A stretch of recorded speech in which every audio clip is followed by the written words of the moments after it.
I remember making a pilgrimage down to my family's ancestral farm in rural Arkansas one winter.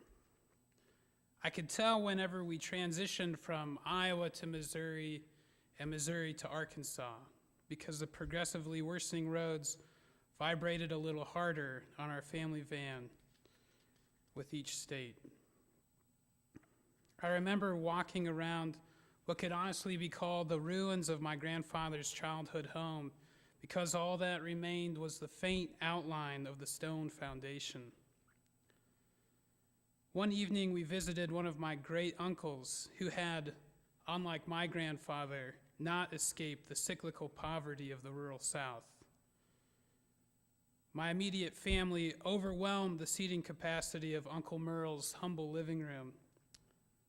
To my father, who was sitting on the floor, Uncle Merle offered all he had in the way of hospitality, a cup of instant coffee. My dad accepted the coffee, much to my and my siblings' audible surprise.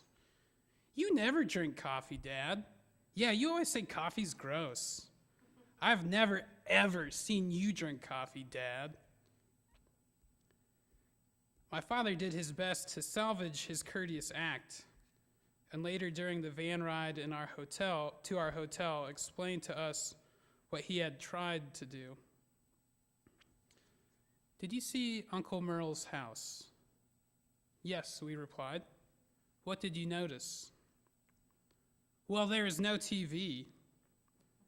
The furniture had holes in it. It smelled like cigarettes. It kind of made me feel sad."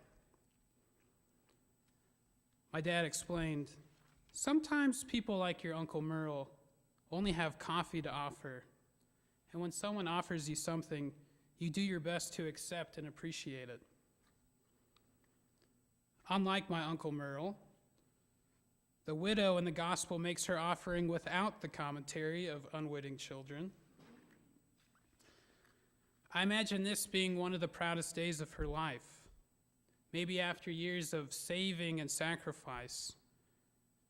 I imagine tears rolling down her eyes as she is finally able to participate in the life of the temple the way she had always dreamed. And then we see our Lord notice, appreciate, and honor that offering. We worship a God who sees every cent we offer. Jesus knows each effort we make to be better Christians. He celebrates every turn we make in reconciliation. He smiles and thanks at the Father each time we offer something of ourselves. We worship a God who traded in the eternal adoration of the whole host of heaven to face rejection on earth. But he noticed those who offer up themselves, and he called others into such life. As you make your pilgrimages home this week or just have some time away from the seminary, you might witness your own humble offerings. The Christ in someone else might offer something to the Christ in you.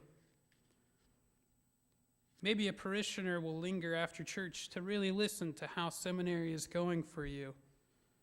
Maybe a relative will make an extra effort to understand why you voted the way you did.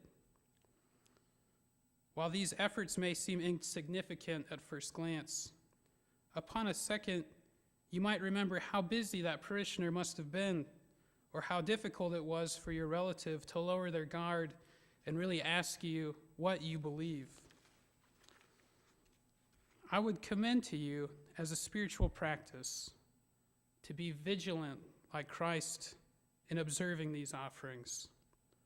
Notice, accept, and honor these little gifts at the end of your long days. It is an exercise that has brought me into further solidarity with Christ, but has also helped me see everything as a gift from the Creator. Be vigilant, friends, and always try to take that cup of coffee.